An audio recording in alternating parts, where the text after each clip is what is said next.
Hey guys, just a quick note before we begin that the show may contain spoilers and adult language, but that's just because we know how to have a good time.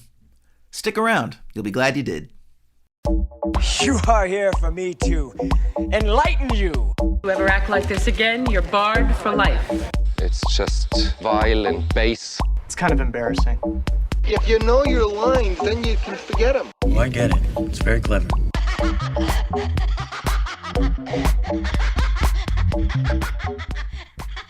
Hello, peoples, and welcome to Esoterica Cinema, the podcast where we take films from the cinematic multiverse and discuss the hell out of them. My name is Jason Peters, and with me, as always, is the man who is credited with having the very first public access television program, Mr. Ryan Seabold! What's up, Jason? How's it going, buddy? Not bad, man, not bad. So, tell us about this, man. The very first public access television program. One can imagine so many different, concentrations and things that such a show might be about. Why don't you pitch us what your first program was? Yeah, it was awkward. That's funny you phrase it that way because it was on public access and it was called Concentration Camp with 2 Ks. And it was for kids it was a learning program. And we totally bungled this one. We thought it was going to be like Reading Rainbow or like one of these Electric Company, one of these kitschy shows from the 70s. We were trying to play off of that. And we just got bogged down in paperwork and it got really awkward really quick. Concentration camp, I don't know if you remember the jingle. Oh, I really do. Fun. And I actually, and then I remember where you guys tried to course correct and just made things worse when you attempted to rebrand it as Kids Concentration Camp. Yeah. And that really just doubled down on the entire thing, really. Yeah, we figured out that we were having some problems with the title, so we workshopped it, but I think we workshopped the wrong part of the title. So we thought maybe it just wasn't descriptive enough. Like they just didn't realize this was for kids. We had too many adults tuning in. All our complaints were coming from the parents. So maybe they just didn't realize that this was a kids show. So maybe, let them know this isn't for you. This is for the children. This is for your sons and daughters to help them really focus on learning and education and culture and giving them a good polish, training them for the world. Kids Concentration Camp. Come down, hunker down and study with us and, all these different things of, ways to work. Dude, it's really, really hard to imagine why it didn't take off. We ended up getting canceled very quickly. Which is saying something when it's public access, because, that's a low bar. But, right. Who's going to cancel you? But at the time, too, maybe everyone who watched us. And maybe there were initially, more ambitious plans for public access television, and you weren't hitting the bar. And they were expecting a sort of a higher bar in general. And then many years later, they were like, you know what? The Kids Concentration Camp was actually totally on brand for us as a public access television station. It's a cult hit now. It's a cult favorite. We've made it to the YouTube. It plays well in deep pockets of the internet. Yeah. The dark web. Yeah. We're huge on Facebook subreddit groups. We're huge on subreddit right now. Parler took us on and really embraced us. We're teaching the future of America now through years of back episodes and archive footage. So, but things are working out. I'm still getting some residual checks. It's like 60, 70 cents a month, but keeps the lights on. So yeah, Kids Concentration Camp. If you're out there and you Google it, who knows what you'll find. Excellent. Well, that's Kids Concentration Camp with 3 Ks, by the way. 3 Ks in a row. So just roll those dice. Give it a Google. This is the part where my producer would like me to step in and let you know that Esoterica Cinema does not endorse the searching of Kids Concentration Camp with Ks for any and all reasons. Thank you very much. Good night. Yep. That's Esoterica with 3 Ks, by the way. All right, man. Well, hey, today we have got something for you, kiddos. In case you didn't pick up on this already, from the ridiculousness of our little diatribes here, this is bonus episode number 2. That's right, we had so much fun the first time around that we decided to go for it a second time, and we're back for you. Leaner and meaner than ever, by which I mean we're bloated and going to run half an hour over our intended time designation. That's how we roll. But you know this, man. Hey, I didn't set up this microphone to stay quiet. Let's just talk for hours. Absolutely. So we've got a fun episode for you today.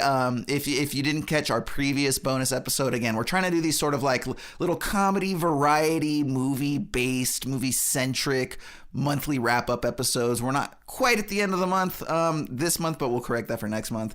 And so we've got a couple different sketches for you. We've got a couple different guest hosts, actually. We've got 2 sets of guests for you today. 4 guests in total, Ryan, on this episode today. That's pretty nuts. I don't think we've had 6 different people talk on an episode of this program before, and so that's going to be pretty cool. Getting some bringing the variety here to the variety show. We got Bruce Valanche, we got B. Arthur, Whoopi Goldberg, Ed McMahon. Let's do this. What else we got? I don't know. I think live from the grave, Vincent Price. I think those are all live from the grave at this point. So.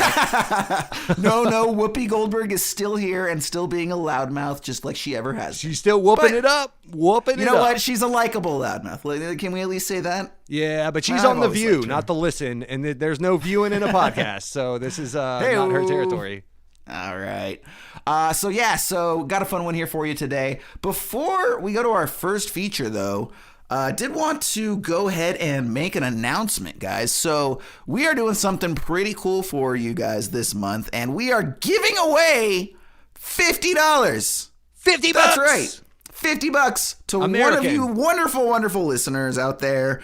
What is the $50 for, you ask? Well, we're doing a little bit of a contest, a little bit of a raffle here, and the price of entry on your part is no monetary value whatsoever. What we are looking for is to be paid from you guys in reviews. That's right. So all you have to do to enter into this giveaway and potentially get that $50 cash, well, Venmo, PayPal, whatever it is go to, I guess we would prefer you to go to Apple, but ultimately you can go anywhere and just leave us a review. That's all you have to do. Now, we're not, it's just the 2 of us on this, so the actual entry part will come where after you do leave your review, just take a screenshot and send it to one of 2 places. Either send it to @Esoterica Cinema on Twitter. Again, just a screenshot right there.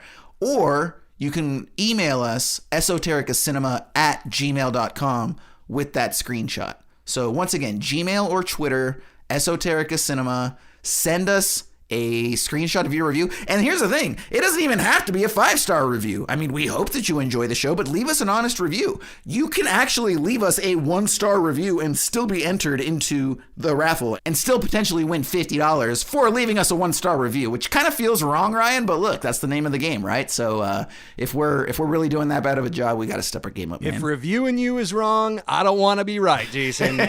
No, you do, because it's worth $50. So, we're going to pick the winner at random. And so go ahead and, it doesn't matter. Like Jason said, 1-star, 5-star. Just let us know what you think. We've been tracking our listeners. We see you're out there all over the world. And by the way, we're huge in Germany, Slovenia. We have made it to every continent outside of Antarctica. And I just want to take a very quick second and thank all our international listeners all around the world. It is very, very humbling to know my dumb voice is being heard around the globe and back again. So thank you to all of you. I don't know how American US dollars will translate into your currency, but we will pick a winner. Give us send us some Cash App information after we win. We'll contact you through DMs, and we're going to go ahead and, one way or another, we're going to get you $50. Also, quick side contest. I will send $75 to whoever sends dick pics to Jason, Jason's DMs on Twitter. The biggest dick wins. Let's just go ahead and flood his DMs on Twitter with a bunch of wieners. That would be fantastic. What? Okay, you know what, guys? I'm gonna embrace this. We're gonna turn this on Ryan right now. Everybody, because here's the thing: Ryan didn't say he was giving it to one person. No, he said he would give $75 to the biggest anybody to who the biggest floods my eggplant inbox emoji with dick pics. Let's So do let's this. get hundreds of dick pics and drain this man's account. Okay, just drain his bank account. Man, but flood Jason's DMs, please. And I'll pretend like, oh no, another dick pic. Woe is me. No, the biggest one. It's picked at random by Jason. Did you say the biggest one? Yeah, the biggest dong. Yeah, the biggest. The biggest dong. The biggest Yes. wiener wins. Yeah. So this just went into a big dick contest, Ryan? That's what this just turned into, a big dick contest? That's how we're doing it. Literally, not even metaphorically, but a literal big dick contest. And also reviews. So, Rick, give us a review and take that screenshot. And while you're at it, dicks. Write to Jason at Esoterica Cinema on Twitter. Do them both. Do a twofer. Fantastic. Double down. Don't be chicken. Let's do this. Our first contest just went way off the rails. Oh man, this is gonna be horrible. Oh, by the way, guys, just do also want to mention real quick. We are actually we will go ahead and reach out to you through whatever means you reached out to us, whether it's email or Twitter, to let you know that you've won. But we are gonna do the announcement live on air on our next bonus episode for bonus episode 3. And so what we're going to do is we're going to announce the winner of this giveaway for the $50. And then we're actually going to announce another one. This is going to be sort of a rolling thing that we do. We haven't quite worked out exactly what the giveaway is going to entail yet. But we're going to keep doing this, and you guys keep giving us those likes and subs and listens, and we're willing to give it back to you in the form of these cool giveaways and doing fun stuff with you, like having comedy variety shows. Which, believe me, kiddos, they don't write themselves, man. Like Ryan, dude, we're putting like way more work into the bonus episode and comedy sketches than the actual like episodes anymore. It's Way kind of too much work. Yeah, we'll see how this goes. We just want to hear from you guys. We love you, and we hope you appreciate all the work we are putting into this. And so we want to hear from you in one way or another. So please reach out. Give us a review. Let us know how we're doing. Let us know what you like, don't like, because we're listening. We're reading. We're following along with what you're giving us. And so we can change some things. We could add some things, take some things away. We just need to know. So definitely reach out to us. Give us that review. Let us know what we're doing right or wrong, and we'll send you $50 potentially if you get picked. So thank you. Please, baby, I can change. I swear. Just tell me what you need. All right. Well, hey, Ryan, I hate to do this, man. Generally speaking, this is a place that I avoid just with as much as I possibly can. But I got to take and all the listeners and a couple of our friends to Cinema Court.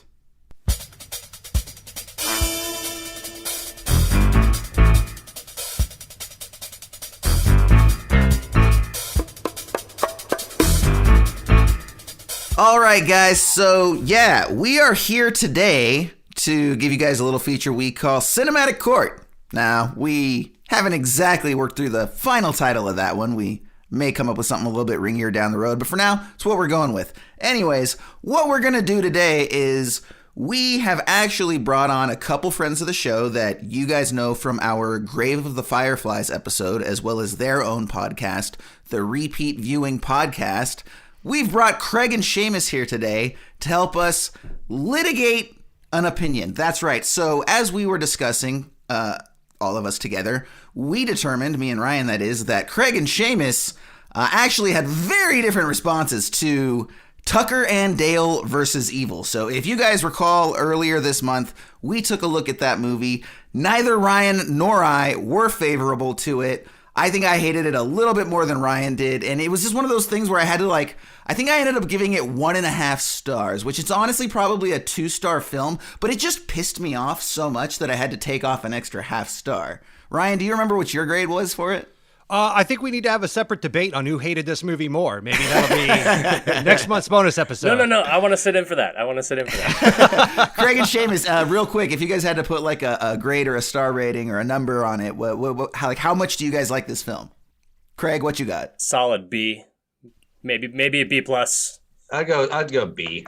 Okay, cool. So not like super fans, but definitely enjoying the movie. Yeah. So what we're going to do here today, guys, is we are going to litigate this film today, the 4 of us, okay? And we're going to keep this super truncated, okay? We're going to only have 2 minutes to make our case.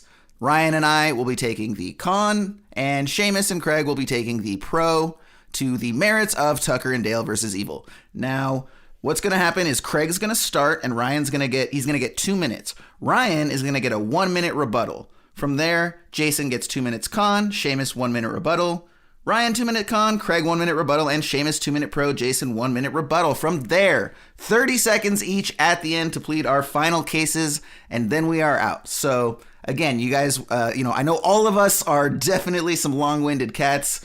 You guys' show is just as long as ours usually, so I think keeping us to 2 and 1 minute stretches is going to be a little bit of a challenge, but I think we're all up for it, right?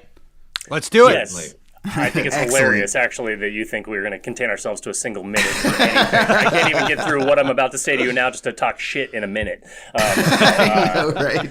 Yeah, no, it's going to be interesting. Also, hi, hello. Thank you for having us. Yes. Guys, this is actually also, we should say, we're meeting by the bike racks right now because we called each other out about this movie. Yeah, this is a showdown. There's no doubt about it. Absolutely. Showdown in Little Cinema, Tokyo. Yeah. No, I've got notes here. I've prepared. Ryan did his homework, dude. He did more homework for this 20-minute sketch than he does for our full-on 90-minute episodes. Right. For a full season of a podcast. Yeah. I feel that strongly about this. Yeah. Yeah. The best I managed was to watch it again last night. I mean, I took no notes. So, I am so sorry. Yeah, that's brutal. I'm not a litigator like you. That's terrible. If I had known you'd have to subject yourself to that, I wasn't trying to do that to you, dude. I was just trying to have a fun time here. I wasn't trying to make you watch it again. Well, it's going to be fresh on the brain if I'm going to defend it. That's like having terrible sex, and then someone says, why was it bad? And you're like, hold on, let me go fuck that person again and find out why it was terrible. Craig, as our guest and as the host of your show, I figured you would be a great person to go ahead and kick things off. You have 2 minutes. I am going to be watching this timer that I have right here. And at the 2 minute point, I will be jumping in and cutting you off. It's a hard 2 minutes, guys, okay? So, again, get out what you can.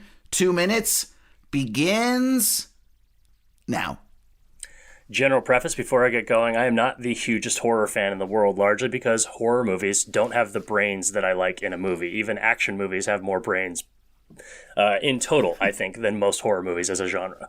So going into talking about this film, I have to acknowledge that one of the reasons I like it right off the bat is I think that it has brains and it has a lot of heart. The other thing is that one of the reasons that horror movies are so dumb and do lack brains is often directors only focus on the tropes of the film and the genre. And I find that this movie is a great satire of all of those tropes, bringing in your creepy rednecks and your douchey college kids, all of whom are frequently features in horror films, including an Evil Dead-like cabin. So for me, this is a film that is full of really relatable characters, super inventive kills that all play into the theme of the story, that each kill could be interpreted from the individual perspectives of the college kids or the rednecks to be what they perceive them to be.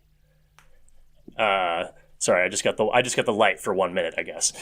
So then my point is that basically when all the kills can be perceived as the suicide pact that the rednecks believe it to be, or that the rednecks are evil, pure evil, and going to slay these college kids just for the hell of it, I think that right there the film, structurally speaking, is very successful. But then you throw in the cast, and I think that it puts it over the top.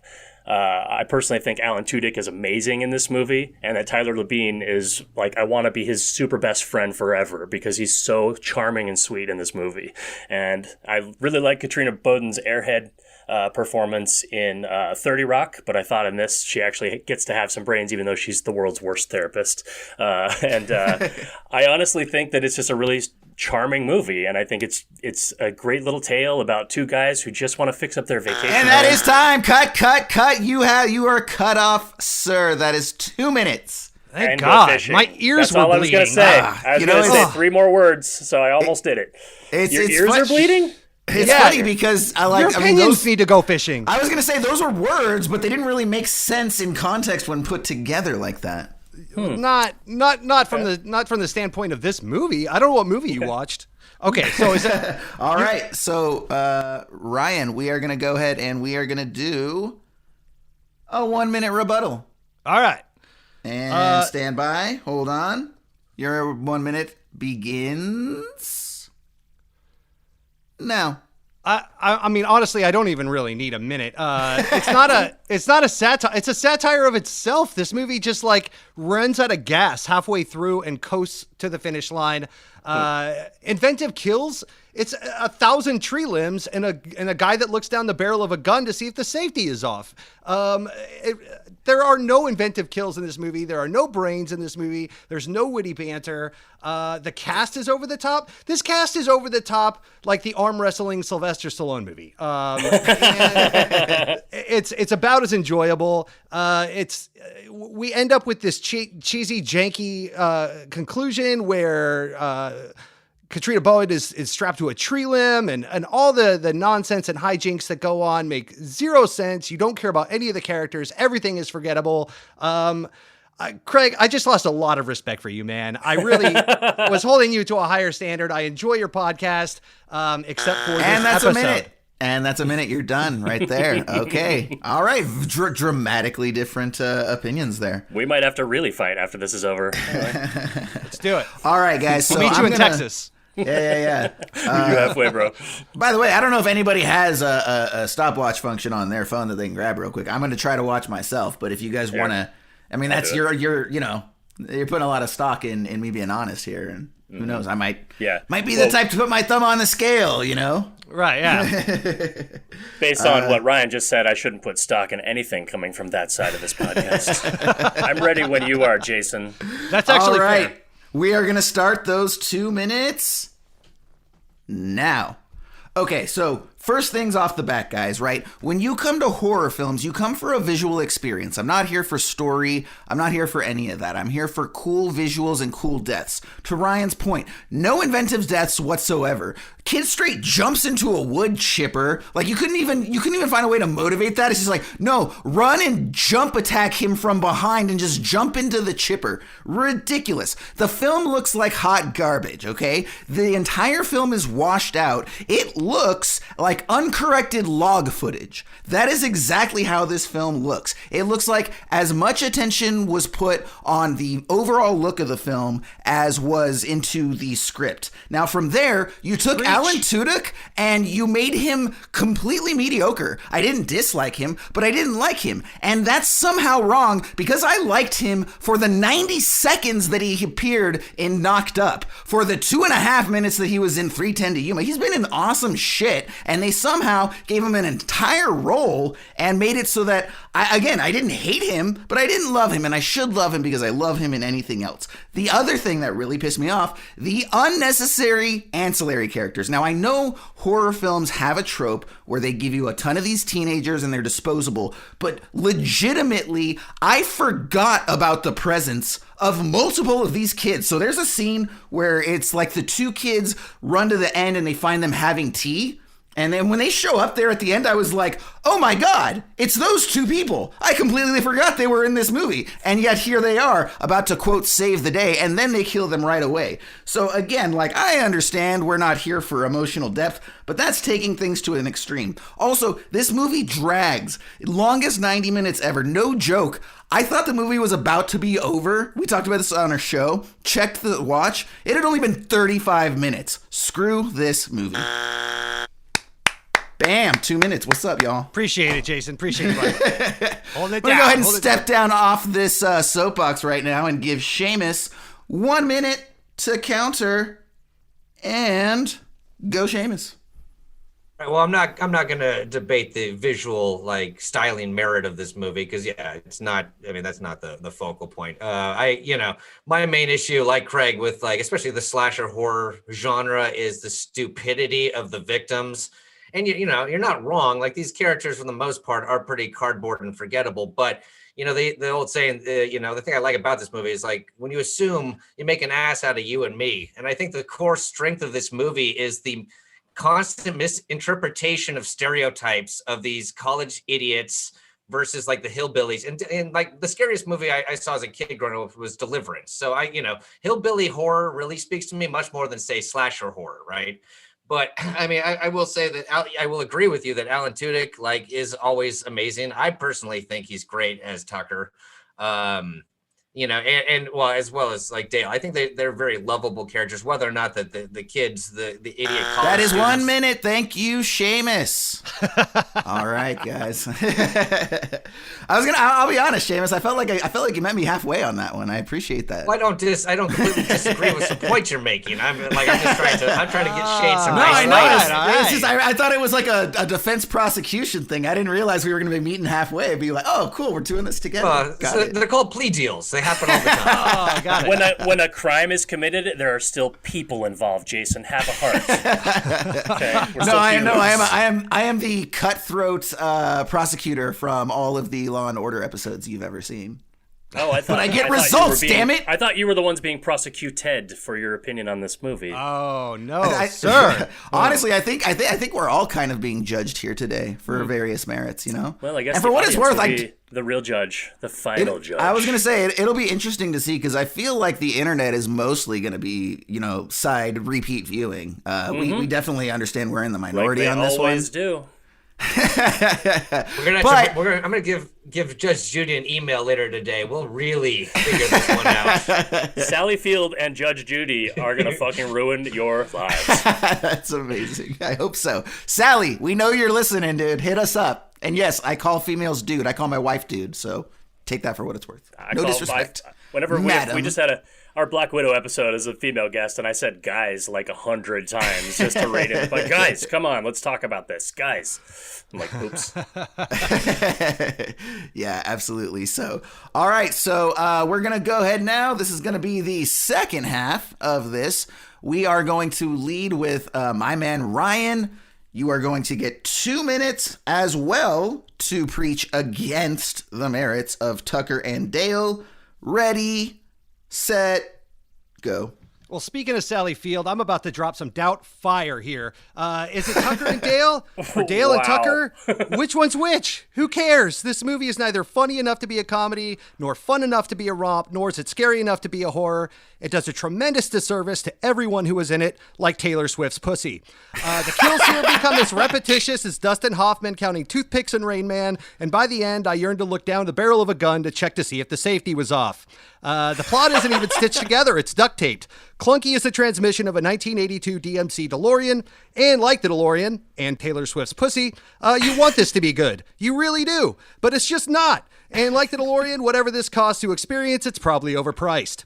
It consistently presents tropes and cliches in a tropey and cliche way as if they're interesting spins. It's the derivative of the derivative of the derivative, like a present that's been regifted 3 times, and upon opening the gift, you see bits of wrapping paper and scotch tape from previous regiftings. This is how I imagine cocaine to be in Omaha, Nebraska. I use the word imagine loosely. This movie is like your drunk dad doing the Macarena in a very public setting thinking he's funny. You love him, but not because of what he's doing. You love him in spite of it and wish he'd stop. Then he throws up on himself and you have to get him out of there and your mother starts crying and everyone's looking on and you recede to the corner, bury your head in your knees and rocking back and forth, just wishing the whole thing would stop. Am I getting too personal here? This movie is all of that. Ryan hitting close to home. Look, I'm not funny, and I think I'm funny, so I could spot someone who thinks they're funny and isn't funny a mile away. That's kind of my whole shtick here. The defense rests. This movie sucks. Craig, you still got 20 seconds, dude. You got to keep That's talking. all I got. No, it's like a filibuster. You got to keep going. Dude. Maybe 15 if you seconds. had some actual criticism, you could fill the full 2 minutes. All right, well, we'll go ahead and cut it off early then. We don't want to waste people's time here.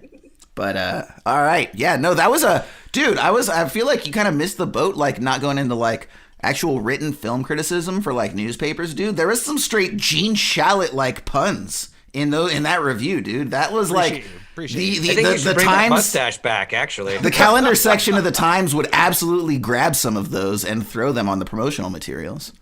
Can we pause so he can just go shave down to the Gene Shalit mustache real quick? Yeah, I can do that. Thankfully, he's already wearing suspenders, so. And a listeners giant will white never know. afro. The listeners will never know. Bushy ass hair. Hey, but you got to admit, though, dude, for a dude his age, he did have a lot of hair, and good on him for that. You talking about me or Gene Shalit? I'm talking about both of you. Oh, that's right. But no, I'm talking about Gene. All right, guys. Very nice. Craig, we are going to go to you for a 1-minute rebuttal. Let me go here. Reset the clock. Ready, set, and go. Disclaimer, the Repeat Viewing Podcast does not agree with or condone or stand behind anything said about Taylor Swift. And we are stans of Taylor Swift on the Repeat Viewing Podcast. I am happy to give up 15 seconds for this disclaimer. Honestly, Ryan and Jason, I can see why you would see this as not a good horror movie, but I think, like I said, I believe it's a satire through and through, which is why it plays so heavily on the function of the perspectives in the story. I agree with you, Jason, that it could have been shot better. There are a couple of moments that I would have thought would have worked better if they were shot a little flashier. But honestly, I stand behind everything I said still. I think that one of the reasons Tudyk is not a big character in this is because he's a huge character in everything he does, and he wanted to play a slightly more grounded character. So he wasn't doing full slapstick the whole movie, especially because once he starts to get injured, his physical comedy comes into play. I think you should rewatch all the kills. I think if you think they're repetitive, you're missing the point. One guy runs into a branch because he's not paying attention. Cut off. That's a minute. Nope. Right. Done. It's fine. And no, I am not taking that suggestion. I am not rewatching any of this goddamn movie. I'm sorry. No, I was waiting to hear him just go down the list of how many people ran into branches. Yeah, no, how you're like diverse that only is. one person ran into a branch. That was what I was going to say. One person ran into a branch. Well, you act like it's there all was the multiple kills. people. No, okay, so Nope. one person technically runs into a branch that's coming out of the ground, and then someone else falls into a spike that's coming up from the ground. No, it's their own spear that they're carrying. One person just straight kung fu jump attacks into a goddamn wood chipper. What are some other ones that I'm missing here? The impaling on the face by the police officer from the... yeah. That was telegraphed a mile away. The weed whacker to that girl's face? Yeah. That was yeah. We weren't sure, another one. We weren't sure what that was. Because I was like, I have weed whackers. I've experienced them hitting my arm, and it hurts, but it certainly didn't even break skin, let alone, like, just completely shred the entire face. At that point, the director just ran out of shit and was like, what else we got laying around? What's in that shed over there? Yeah, we'll use that. Bring it in. Also, I love that, what is it, the girl, yeah, she's like, wow, sure is a lot of gas and moonshine around here. Might as well have me a smoke. Yeah, right. Craig, I'm just glad there's no bad blood between you and Taylor Swift. Oh, man, okay. All right, so that is a nice. Yeah, he has his whole. You can't see it here because he's got his little office, but his bedroom is nothing but posters of Taylor Swift. Yeah, just out yet, covering the walls. And very classy, tasteful pictures, by the way. I'm not some kind of fucking animal, okay? That's not true. He took him himself from the tree outside her window. It's very artistic. He says he's like. I was gonna say he says that, but I'm looking very clearly at a Brazzers picture that has Taylor Swift's face reimposed over the actresses. So I mean, take that for what it's worth. I mean, I would expect that from me being from Florida, but not you, Craig. I had higher standards for you. You should be better than that, Craig. Yeah. Well, I like to think of myself as worldly, you know. I like to get around and try as many things as possible, but That's only true. regarding Pornhub or Brazzers. Yeah, or, and Taylor whatever. Swift. Right. I also like that we're all very intimately familiar with Pornhub, Brazzers, and Playboy and the Hustler store. Like, we are some high character individuals, yo. Mm-hmm. But no one gets my Taylor Swift puns when I say bad blood. I see where our heads are. I've never listened to an album. So. Yeah, go figure. I'm actually not a teenage girl, Ryan. Maybe my voice indicates otherwise, but you know. Yeah, right. We are all the sort of man that you want to bring home to meet mother. 100%. Yeah. Is that a Taylor Swift reference? I don't know. I don't know. Yeah, it could be or could not be. Who knows? Either I way, even, it's like, if a absolutely Taylor valid. Swift song was on, I couldn't even tell you that was Taylor Swift. So I'm just kind of loosely like going along with the joke here. All right, I've heard the Seamus. name. It's up to you to save this. I mean, even though we've Seamus. already put in more facts than the other team. Please. Facts. What are facts? We are in an opinion based era here, guys. Okay, Yeah. facts. We are. Sadly, Facts can be there's no such thing as alternative. truth anymore. Okay, facts can be anything you want anymore. So pshaw to your facts. You brought facts onto this show? We're bringing hot takes. We are bringing spicy takes, and that's all What are you anyone doing wants here? right now. Okay. Right. I picked the wrong era to start debating stuff, didn't I? Facts. Yeah, this guy shows up to baseball practice wearing shoulder pads. Like, what are you even doing here?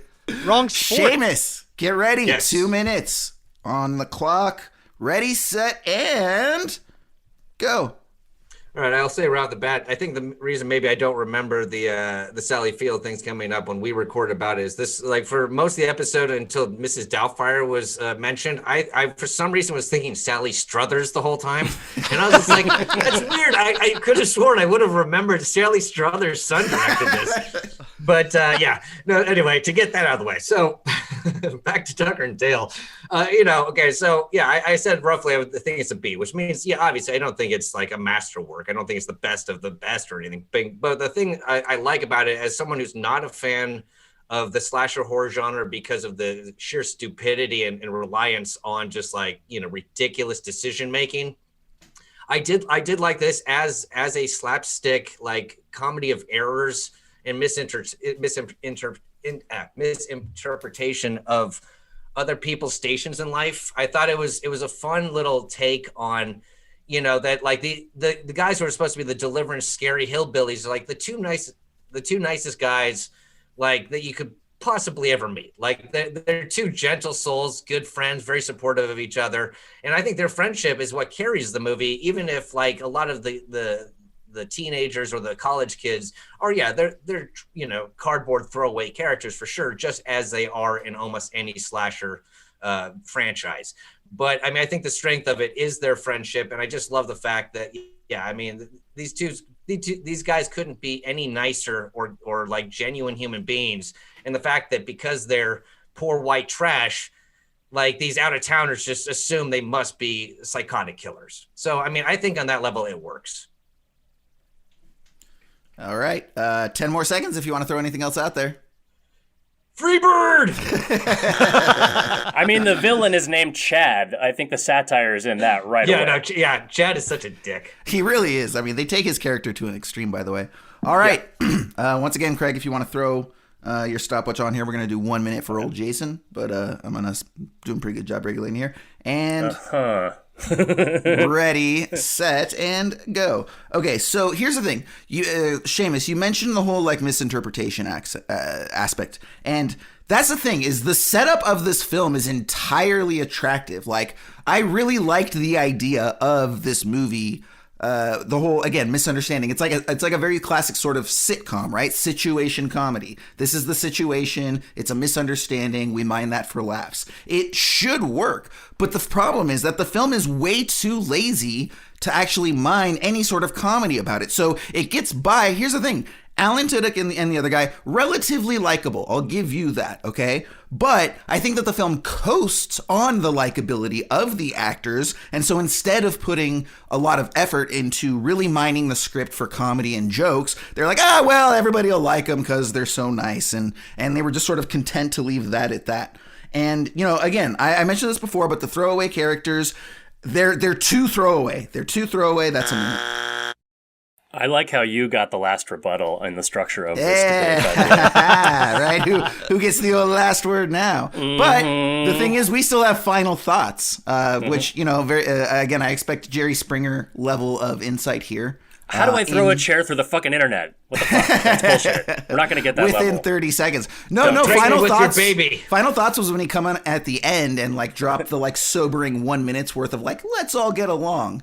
Which he just spent, 59 minutes encouraging. Yeah. I feel like that was his, like, I don't know, his get out of jail free card, right? If anybody's like, you incite violence, he's like, nah, but I come on at the end and I talk about how wrong it was. That makes it okay. Life lessons from Jerry Springer. That's how I learned everything I need to know. He's like Peacemaker. He's like, I love peace and I'll kill every man, woman, and child I have to get it. Yeah. Dude, didn't he run for office at one point? I think he was the mayor of Cincinnati. He was the mayor? Yeah. Wow. Yeah. Interesting. That's nuts, dude. Didn't he run for governor too, though, after that? Probably. Anyway. Once you get started, he would have been a better president than other people. So can't imagine who you're talking about. No. All right, guys, final thoughts. We are going to have 30 seconds. And actually, Craig, I did not give myself the final word. I gave your boy Seamus the final word, so I don't even want to hear none of that. Once again, We are going to have this be timed. So a strict 30 seconds. Craig, you're starting us off. Ready, set, and go. I don't know where the hate's coming from, guys, to be honest with you. I don't think this film coasts at all. I think there's lots of really great comedy. I think that what the tone the tone that was intended, I think would have been betrayed by far too many jokes, like too much slapstick or too many, diving into certain situations in the movie to make them funnier. I think the tone plays perfectly to get across the misinterpretation of the suicide pact. I think the suicide pact joke works really well. That's 30 seconds, times. And you have made your point, sir. If anything else will have to be saved for another day. Thank you, Mr. Craig. I'm just gonna text you endlessly after this. It doesn't matter what's on this podcast. We're actually gonna play Academy Award music when we edit it. It's just gonna swell, and that's how we're getting you guys off. Very good. All right. But I'm Mark Landau. I'm going to keep talking. I'm just going to keep talking. Personally, I'm going to play Roberto Benigni and go crawling through the aisles myself. I thought that was a classic movie. I'm going to play Adrian Brody and make out with Halle Berry when I get up there. Ryan, 30 seconds. Get ready, get set, and here we go. Gentlemen, I listened to your episode, and you fawned over this movie way more than you did Cabin in the Woods. So your opinions are instantly invalidated. In closing, I'm going to say that this film starts in a place you never return to and ends in an unsatisfactory conclusion you never want to watch again.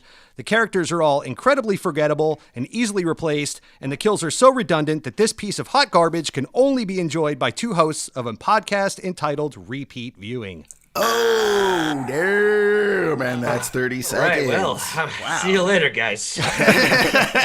No, you can't give him the final word, dude. That can't be the final word. No, not at all. Take your 30 seconds and just say fuck you the whole time. Just draw it out. Okay, Jason, my man Jason, a.k.a. me, getting 30 seconds right now. Here we go. I've used this metaphor on the show before, and I'm going to say that this film suffers from classic Brookie syndrome. What do I mean by Brookie syndrome? Brookie, for those that don't know, combination brownie and cookie. My opinion, it's the worst of both worlds, okay? In trying to combine these two things and make it superior, you get inferior brownie and inferior cookie. It's exactly what we have with bad horror comedy. Like Tucker and Dale, the comedy comes down many steps, the horror comes down many steps, and instead of good of both, I get good of neither. And bam. Pretty succinct there. Yeah, I'm gonna have to debate you on the Brookie one of these days. I know. I always bring it up, and you love it, and I'm sorry. I know, right? Sorry. And you keep driving the point home and breaking my heart. It's such a perfect metaphor. Except for that, it's foul. It's a failed metaphor. There's nothing good there. All right, Seamus, you get the final 30 seconds here. Get ready, get set, and go. Well, yeah, I did recall that we did Cabin in the Woods roughly at the same time, and I think both of the films are trying to gender bend, or sorry, not gender bend, but genre bend, and they neither of them hit 100%. But I think again the strength of the two primary characters, the kind of cute love story, and the fact that they wrap up Chad's character, the villain, tying back to the initial murder out in the forest that this cabin is bought in. That's 30. You are done, sir. It never came back to it. It never explained. You don't get any more time either. All time is done. All time is done. No more discussions about anything. I will just say, if this movie genre bends, its pronouns are bad and worse. I do find it interesting, Jason, that you said that you find horror movies to be typically a visual genre or visual feast. Yeah. I think that is a complete fallacy, dude. There are so many shitty looking horror movies. I think 4% horror movies out there actually look good. Okay, I think he said horror movies. Movies about horrors always look beautiful. Okay, my bad. My bad. W-H-O-R-E. I'm with you then. Yeah, they're beautiful. I will take this moment to amend and say, okay, rather than strictly visual, which again, sort of improv and shit at the top, I would say it's more of just an audio visual. It's more of it's an atmosphere, right? It's a mood. So it's not the dialogue that sets that. It's not the, to a degree the acting does, but really it's that combination of the cinematography along with the sound design. So I would say it's kind of almost like a music video where it's a marriage of the two, right? Just to further Explain. So, not to talk about this movie anymore, but I will say that I think it's interesting that Seamus and I have both seen it 3 times at least, and our feelings about it have not changed whatsoever. I think that's very interesting, too. It means you have bad taste. You know, one thing I would say is that, like, the sheriff character, I would have much rather seen Sally Struthers. That's fair. That's fair. For just 25 10 cents a day, you too can fund a small town sheriff. Dude, okay, what about plot twist, Tucker and Dale, now played by Sally Field and Sally Struthers, respectively? See, I'm in. Now you've got... So this is the sequel. This is a sequel. This is about their moms. This is about their moms. Yeah, Mrs. Tucker and Mrs. Dale versus Mrs. Evil, actually. We'll see. That would be a fucking cool title, too. I'm in. I don't know. I think you understand the spirit of this movie better than you're admitting, Jason. But anyway. I'm gonna start law school at night tonight, just so the next time we do this, I'm gonna be more prepared and be able to annihilate in court. Absolutely, absolutely. And I fully expect to have you guys back on again to do this and many other episodes. So listeners, this is not the last time you will be hearing from our boys Craig and Seamus. Guys, really appreciate you coming on the show. It's always fun to hang out, have these Repeat discussions. viewing. Go check them out. Yep, Repeat Viewing Podcast available wherever you listen. And for now, guys, we actually, speaking of friends of the show, we got a couple more. You guys remember them from last month's first bonus episode. Gonna go ahead and throw it to our boys for Eric and Javon's pros and cons. Do you like to flip through pictures of Chris Pratt selfies but feel weird about doing it for 2 hours? Then boy, do we have a film for you. Join Chris Pratt and his ragtag group of ninja scientists while they fight aliens and practice looking into the camera with all 3 emotions: anger, grief, and badassedness. We have time travel. We have aliens. We have the dude from State Farm. We have everything a classic war movie should have. Plus time travel and aliens. Back-to-back father-daughter gunfights. Back-to-back father-son gunfights. And of course, the lovable black guy. Spoiler alert, he makes it to the end of the movie. So join us for Tomorrow War, because why save your war for today when you can do it tomorrow? Hey, thanks Ryan and Jason. This is Eric and Javon, friends of the show. This is going to be Eric and Javon's Pros and Cons, where we go over movies that are off the beaten path from where Ryan and Jason would normally go. We're going to be breaking down our pros and cons act by act of a different movie as much as we can get airtime. This week, we are going over the movie that's on Amazon Prime streaming right now called Tomorrow War, starring Chris Pratt. Eric, since we all know you love Chris Pratt, he's actually asked for you to stop sending the letters. Why don't you start with the pros of the movie as if I don't know what you're going to say? Full disclosure, Star-Lord is my man crush. There, I've said it. It's out there. That also ties into my pros, Star-Lord and the State Farm guy being in this movie. I didn't know another soul in this entire film, but that's where I'm going with that. I like Star-Lord. And if Star-Lord would have been in this movie, it would have been 100% better, but it wasn't Star-Lord. Oh, no, make no mistake. He was Star-Lord. He's Star-Lord in every movie. It's just a matter of what version of Star-Lord you're getting. Star-Lord had charisma and writing, but things that this movie lacked. That is hurtful. Well, I disagree. I happen to enjoy this movie mostly. So we'll start with the first act. What was your favorite part about the first act besides the fact that you saw Chris Pratt on film? All right, pro. Chris Pratt is a Green Beret, we find out in this movie. Shout out to my Army people out there. Keep it green, baby. And where do Green Berets go after they retire? Apparently, all of them go to teaching. Biology, apparently, or chemistry of some sort. Well, if you've seen Substitute 1, 2, 3, or 4, that's what they do. Pro, for me, in the first act of the movie, we do establish that... I think you're a little aggressive with the pro there. I think you need to just back that down a little bit. It just came off a little salty. I'm trying to project some pros instead of spending a bunch of time talking about the cons. Pro for me, that we established time travel, aliens, and an extension level event in the first act of the movie. True, that was all good. Everybody that's going to die in the movie, they don't bother to develop, so it doesn't matter. Chris Pratt has a conversation with a little girl on the couch who seems like she's a neighbor's kid.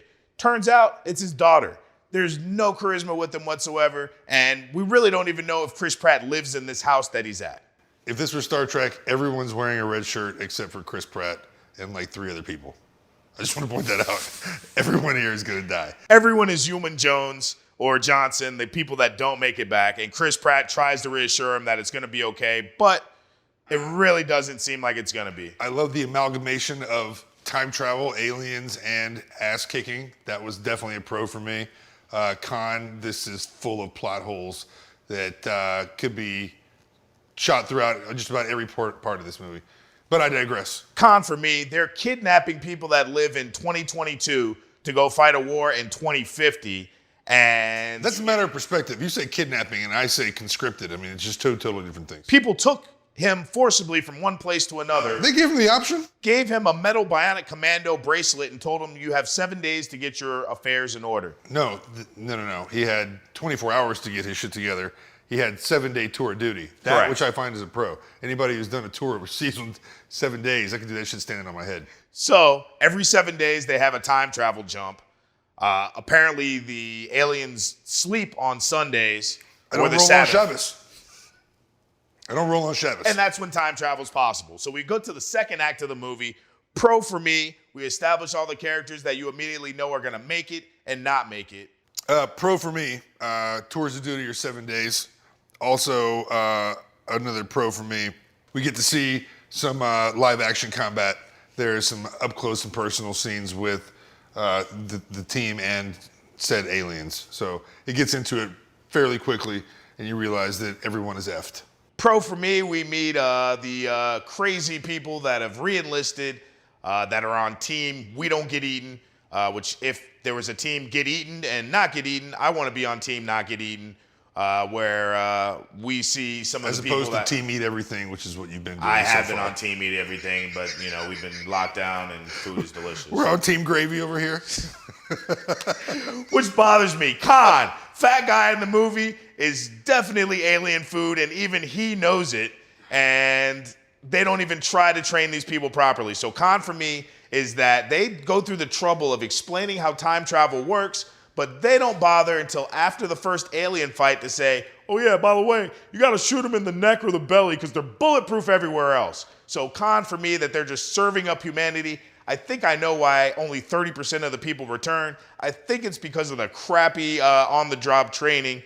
Don't tell me about time travel. How about you tell me how to kill these things? I would think that'd be in the beginning of the movie. That's a con for me. That was also a con for me, the lack of training there. They didn't really expand upon it. There's like a brief scene where they talk about, hey, make sure you shoot in the biggest mass target area. But I would think that if this is the only way to bring down this horrifying beast, that you would tell me, hey, dumbass, you got to shoot this thing in the gut to kill it. May have been helpful. Con for me, being reassured by Chris Pratt instead of him saying, hey, this is how you use this machine gun. Don't just tell me everything's going to be okay, Chris Pratt, and stare at me. I know that'll work for my co-host. I believe he prefers Star-Lord. I would prefer Star-Lord. But either way, being reassured by Chris Pratt either about dinosaurs or aliens does not comfort me. This movie put me in a weird place because it actually made me think to myself, if I was in Star-Lord's situation here, how many of my fellow soldiers... He's not Star-Lord. That's inconsequential to the story here. He's Andy Dwyer then. How dare you? I immediately thought to myself, how many of my fellow soldiers am I going to have to kill right off rip to make sure that I live through this event? Because these people are clearly undertrained and have no idea what they're doing.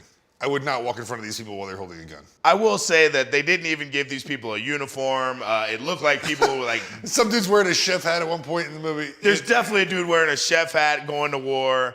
A lot of these people look like they're dressed for a red-eye flight to Miami on Spirit Airlines. It doesn't seem like they're going to survive. And at some parts of the movie, one of the experienced soldiers says, hey, you're not going to make it, to one of our favorite characters. That was actually a pro for me. I liked that he was brutally honest. We don't have time for bullshit here. Dude, you're going to die. Stay away from me. But lovable black guy character actually took his advice and hid for 7 days. So, which takes us into Act 3. Pro, the black guy survives. Shocking. Act 3, con, was Act 3. So we skip ahead to where the movie could have already concluded. We go to present day Antarctica. And for me, the con was that the movie went on for about 30 minutes longer than we had needed it to. I agree. The movie could have ended with Chris Pratt coming back. You know, you don't go on after the money shot. There's not an additional scene that's shot after that. The money shot, done. Deal. Chris Pratt comes back. That is the money shot of They should have humanity. cut the credits and gave us the Remember the Titans. So-and-so went on to work at Radio Shack. Easy. You do a montage. You do it silently. You put black and white pictures. Show them producing the vaccine. They're all happy. Vaccine. The anti-venom, whatever the hell they're producing. Whatever's going to kill said aliens. Is that what it was? It was a toxin. That part didn't work for me. Pro, this is the first time I've ever seen a chemistry montage where they're getting the riboflavins together and the polypeptides, and they're showing them coming together. Chris Pratt and his future daughter working on it together. It was a very short chemistry montage, but I know they don't get their due. It was almost as much fun as seeing Danielson's montage. No references to Cobra Kai in this podcast. It was Karate Kid, buddy. Pro, at the end of the movie, it was kind of clever that they tried to say that humans were their own undoing because we basically thawed out these aliens to come kill us because we're rotten people. So I guess Leonardo DiCaprio was right. We should all drive Priuses or be eaten by 10-foot aliens that can knock over Humvees and shoot spikes out of their claws. Those things were effing scary. Whoever put this movie together was not on the Alien Disclosure PR team. There's one part of the movie where they say, can we see pictures of what we're going against? And the training lady tells her, if you saw pictures of what you were going against, we'd never get you to go. Which I found was funny because they kidnapped him in the first place. They didn't kidnap him. They got drafted. It's different. Forcibly drafted immediately. It's for the sake of humanity. I have to agree. The aliens, when you do finally get to see them, they're about 10 feet tall. They have tentacles like Dr. Octopus. They shoot out these razor claws, and they're pretty much bulletproof. They definitely tell you why we're losing this war. That and the terrible training program is why only 30% of people come back. And when they come back, they're missing limbs and are in alien support groups. Yeah, the alien support groups was definitely pivotal for that. So wrapping up on the third act, we obviously had mixed emotions about it. Would you recommend this movie do you think you had more pros or cons? Definitely more pros. Allot yourself 20 minutes less time than the movie has in it. Just leave when Chris Pratt comes back. After that, you can pretty much walk away clean from this movie and feel pretty strong about it. Yeah, I'm going to have to agree. As much as the writing left something to be desired, if you don't watch the entire movie, then... It's actually a pretty good flick. You will have the last wasted 20 minutes that really ruined it for me. Exactly. They got a little greedy.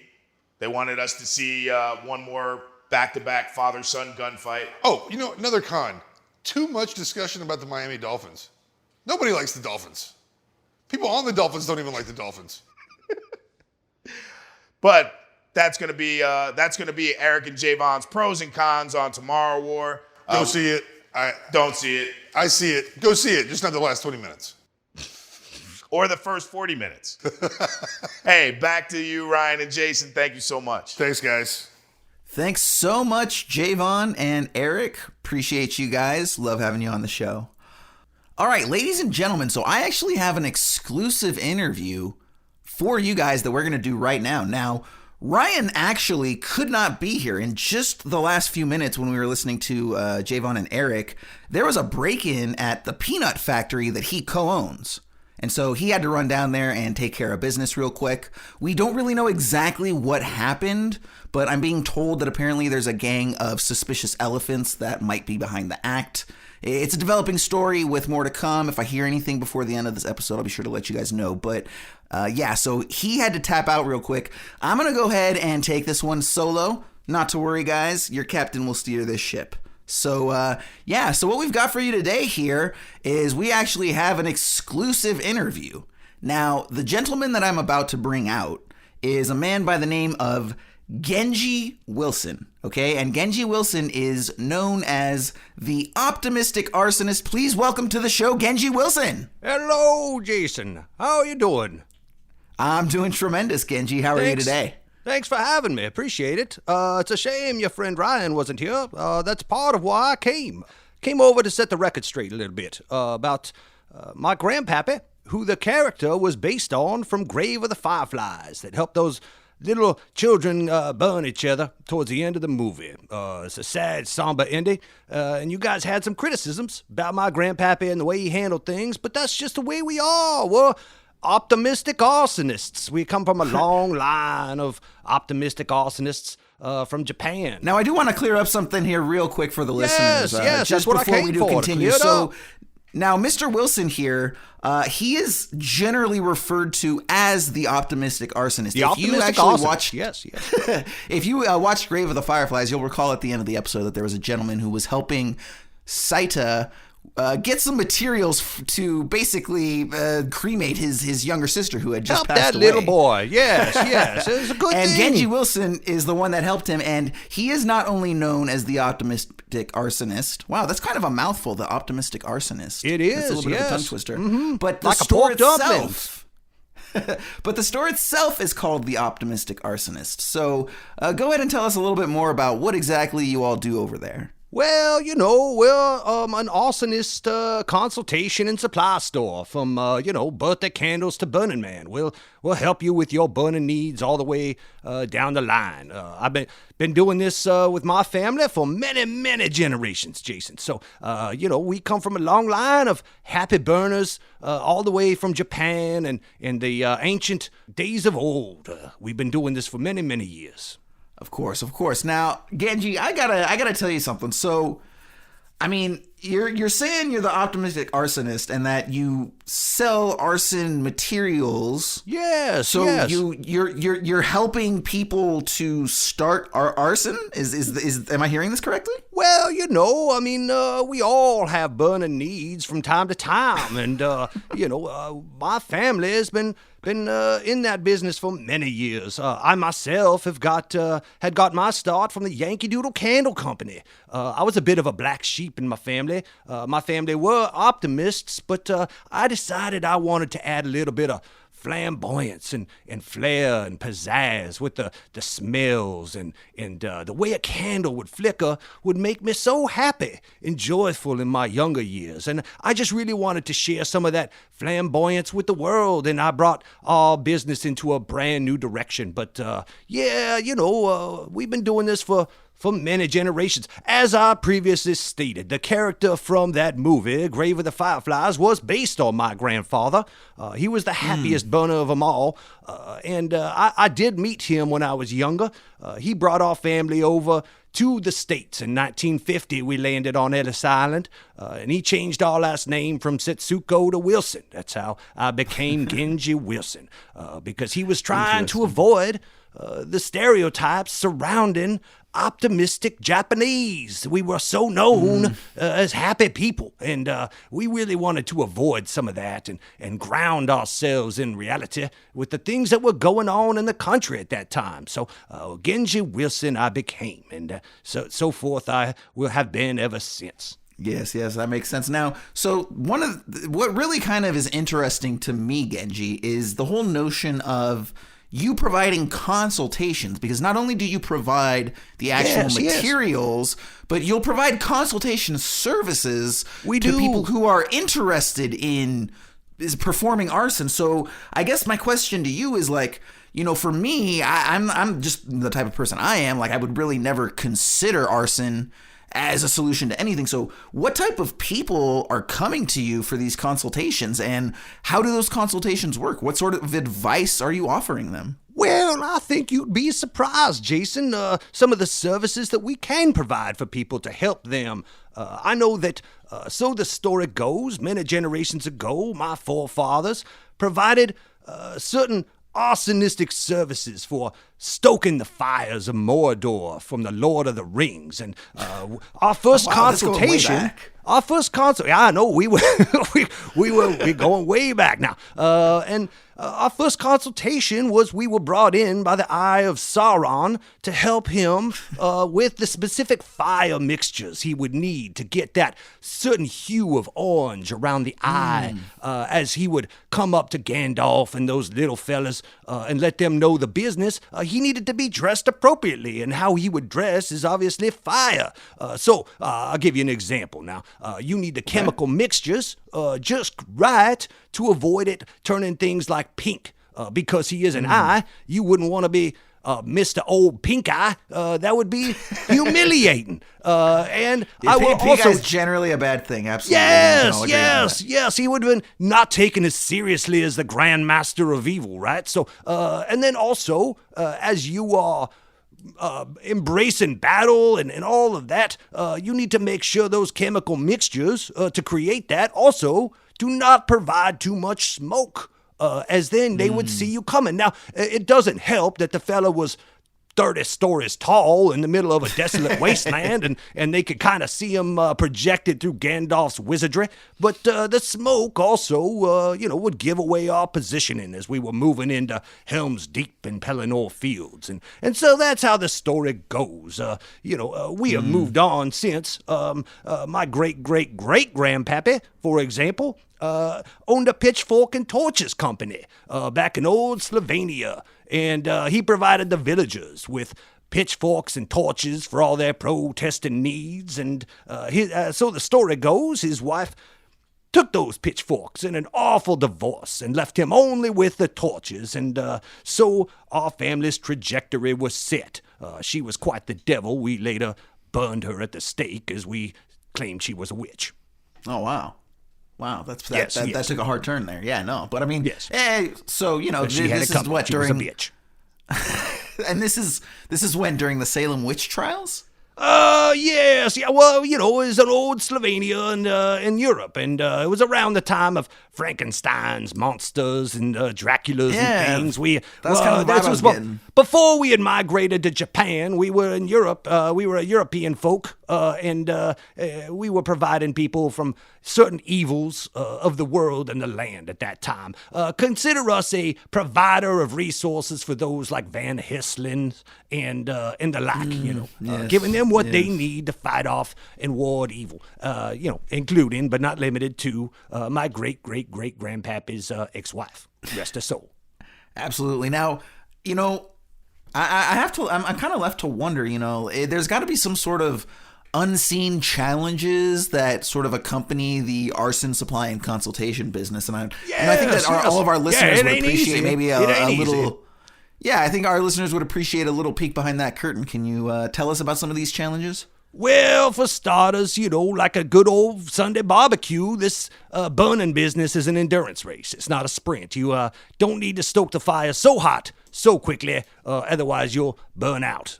So definitely pace yourself. That's lesson number one that I was taught as a very young child. Also, the patience necessary was taught to me in that Yankee Doodle Candle Company. Those candles don't just burn on down. Now, Jason, they take a while to simmer. And when you're burning someone at the stake or warding off evils, these are some of the things you would definitely want to approach that with patience. I'll also say, since we've come to America and moved into a modern age, these damn union regulations and paperwork are really getting us down in this business, and we've been forced to change directions and shift and move as the culture has demanded. That's definitely been some of the great challenges we've faced. Also, lastly, when you are burning things like witches and the like, or children, or an ex-wife, earplugs are always recommended for the screaming. That can be definitely ear-piercing and take you out of your optimistic point of view, because at the end of the day, Jason, we're an optimistic arsonistic company, and that's really what sets us apart from other arsonists, because there are other arsonists out there. We just do it with a smile on our face. Since my grandpappy got well known from that movie, Grave of the Fireflies, that you all discussed and poked fun at along the way about my grandpappy's optimistic point of view. I don't know that we made too much fun of him. I think we were fairly respectful. Oh, I think Ryan knows what he did, and I'm sure he's remorseful for it, but he's not here for me to confront, so you're going to have to take the brunt of this argument now. I will say, I get it. Since we got some notoriety from Hollywood and those Hollywood highfalutin types, I will say we changed our motto in the late 80s to fireflies when you're having fun. We thought that was kitschy and kind of hit all the boxes. We deal with fire and flies and having fun. That's what we do. Yeah, no, and I guess You know, I have to admit, I don't think I could maintain your cheery optimism in the wake of all this tragedy that's going on. So, I mean, it It's sounds like tough a super sometimes. depressing Yes. job. Yes. We, have moved on now and had to roll with the punches in recent years. We did provide the tiki torches for those Republicans down in Carolina that decided to march against things. They sure look silly, but it's all we had at the time. We were just a meager family of simple means, and so we gave them some tiki torches we had picked up from the local Home Depot, and they marched out there in the silly polo shirts. But, we got paid, the check cleared, and we moved on. We tried to slingshot some of that Hollywood highfalutin success, and we've managed to come across on some bigger contracts from here and time to time. Things like the Wicker Man, and we burned Nick Cage and that big old Wicker Man. That was really difficult to do because of all the bees that they decided to bring in last minute. Those bees kind of stole my thunder. And even the Human Torch on Fantastic Four. That was a great project, and we had a lot of fun on that one. Excellent. Well, geez, Genji, it sounds like you've sure accomplished a lot here. I mean, I guess my question is, where does someone like you even go from here? I mean, do you have any sort of like bucket list items or anything that maybe you can share with us today before we go? Well, some of our more recent projects that you could find us online, we've been doing gender reveal parties over on the West Coast in California. It's been a lot of fun, boy or girl, it doesn't matter. We just blow things up and celebrate the times. But that got old, and we caught under, pardon the pun, we got under a little fire for that one. Things didn't go the way we planned on a couple of them. So what we're shifting to now are conception reveal parties, where me and my son, who's now the new generation of the optimistic, arsonistic companies, we will hide in your closet, and when you're having sex and conceiving your youngest, we will pop out last minute. With the little fireworks, the sparklers, and surprise, and give you a really momentous occasion. We'll take some Polaroids of your loved ones or your significant other, or just a random whore on a Tuesday night, to add a little flair and spice so you could take it to the office and say, look at this, little selfies, and we get a little selfie stick in there, bring some cake, and we make a whole thing of it. So definitely keep us in mind. Genji Wilson's Optimistic Arsonist Supply and Consultation Company for all your future conception reveal party needs. We've been doing a lot of business with that as we come out of this pandemic, and people are fucking. So it's been doing really well. Yes. Excellent. All right. Well, there you go, guys. You heard it here. If you have any sort of conception reveal party needs, make sure to hit up Yes, please. Keep us Genji in mind. Wilson at The Optimistic Arsonist. You can also go to them for all of your traditional arson and consultation supplies. Yes. And I'd like to team up with that Ryan fella for the kids' concentration camp. I think maybe we could bring that back a little bit and maybe team up and, get something going on that. That might be fun. But yes, thank you for having me, Jason. I do apologize for my thick Japanese accent. I hope you could understand some of the words. Some of my dialect from Japan can get It is a little thick difficult, admittedly, Yes, but yes. We were able to get through it, I think. Did the best I could. Thank you, Jason. Appreciate you having me. Absolutely. All right. Well, that was our interview with Mr. Genji Wilson. And folks, it looks like that brings us here to the end of the show. So that is our bonus episode number 2. Thanks so much for joining us here this week. Want to let you know that you can go ahead and reach out to us on the socials, on the Twitter, as we let you know earlier at the top of the show with the giveaway, at Esoterica Cinema. Also on the Instagram at Esoterica Cinema. Esoterica Cinema at gmail.com for anyone that likes old school. And, the other thing too is not seeing as much traffic as I was hoping on the old website. And, that's something that we want to change. So as a reminder, we have a very funny animatic on there of the Flippers sketch that's on there. You can go there and download our master list and follow along when we do the film pulls at the end of the episodes. And we're also posting some new information there. We've got some, embedded episodes there. We've got links to the web player. Some of our guest host episodes are going to be up there. So yeah, definitely check it out. It's a good way to stay in touch with us. And you can also reach out to us through the website there as well. So and then don't forget, $50 cash to anybody who leaves a review, sends it to us. You get entered into that raffle. One lucky person will win. the $50. So make sure you get those over to us, Twitter or email. And that's going to do it. So next week we are back with a traditional episode. We are going to be looking at the film Matinee. If you heard our last episode, we pulled that one at the end. And really looking forward to that one. So thanks for listening, and we will see you next week at Esoterica Cinema.